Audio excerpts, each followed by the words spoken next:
Hey there, Pride fans. Welcome to another edition of the WB Mason Coach Report right here on GoHofstra.com. I'm Dan Savarino this week with head coach of the Hofstra Pride men's lacrosse team, Seth Tierney. Two tough losses this past week into Drexel and then yesterday to Marist. And Coach, two tight games. Overall, what were your thoughts on the weekend? Yeah, I mean, it's just been rough. There's no getting around it. You know, what you're seeing is just some frustration. We're just trying so hard to get it right that it's preventing us. You know, it's hard to be 4-7 and say we have to relax a little bit. It doesn't coincide with what you would think needs to take place. But we got guys that are gripping their sticks, and we're not making plays that we're certainly capable of making. And again, you know, it's just been a really frustrating time for us. Well, the last couple of games, you faced some very hot goalies making some big saves. Last night with Dave Scarcello against Marist, and then Saturday Jimmy Joe Granito. What was it about them that was difficult to end up getting past? Yeah, again, I think it's a combination of us not being able to get the ball past them early, to have them start thinking about it a little bit, and then making some early saves. And early saves can add to some confidence, and that's what those two goalies had on us. So again, we from the top down, we point the fingers at ourselves, and it's not what other people are doing to us; it's what we're doing to us, and that we need to fix. And this is athletics has got to be resilient, and coaching you got to be resilient, and we just got to stand strong, and we got to right the ship, and we just got to keep fighting. One big positive this past weekend you can take away was Brian Van Bargen ends up scoring 2 goals yesterday, had a goal and an assist on Saturday. What is it going to mean for this team to have some depth in scoring there? Yeah, I mean, certainly I'm thrilled for Brian. I got a chance to recruit him, and I went to school with his father, and he was a guy that was a few years older than me, and when you saw him in the hallways, you feared a guy like that. He was an unbelievable football player.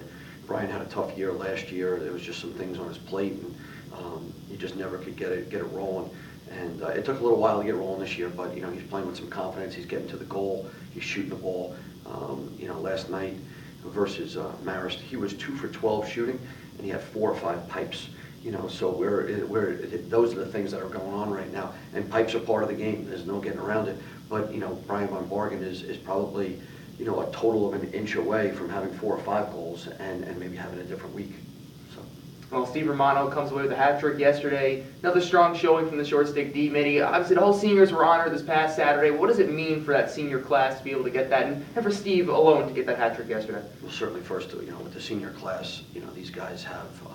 They've done an unbelievable job for Hofstra. Every year we say the same things because the senior class leaves. These guys, there's a little bit something special with this group because a lot of them have played a lot of lacrosse for us. So when you talk about Romano, Reicher, Riley, Selva, Malave, you talk about those 5, and you get a group of 5 guys that literally have played, since their freshman year, or Selva maybe since his sophomore year, and then you throw in a couple other guys that have done unbelievable jobs with the roles that they've had for Hofstra.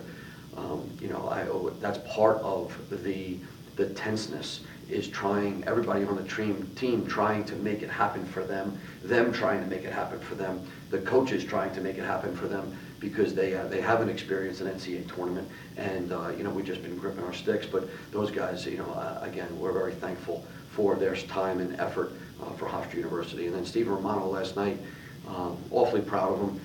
He threw in 3 goals and took advantage of some lapses on the defensive side that Marist had. We would have liked, just a little bit of a better effort defensively and certainly offensively last night.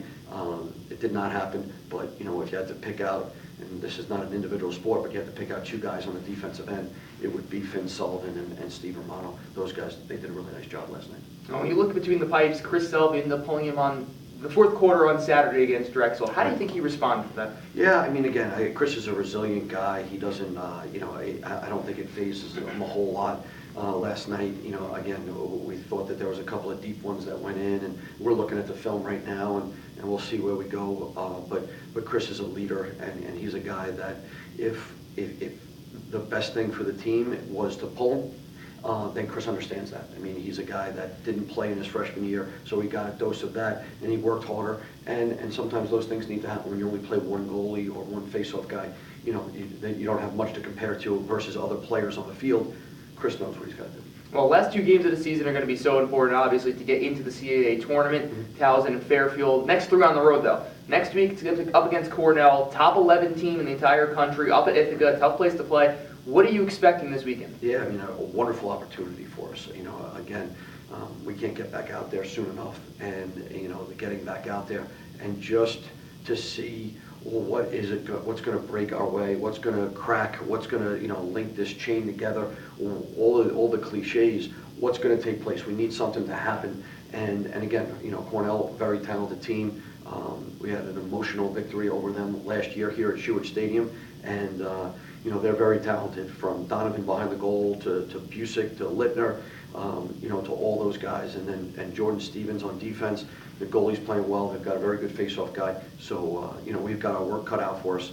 But again, you know, with all due respect to all of our opponents, you know, right now it's really just about us from here on out. Well, momentum is going to be important this upcoming Saturday. It's Cornell, and then the 2 after that on the road for the conference and potentially the CAA tournament after that. He's Seth Tierney. I'm Dan Savarino. We'll catch you next week, Pride fans.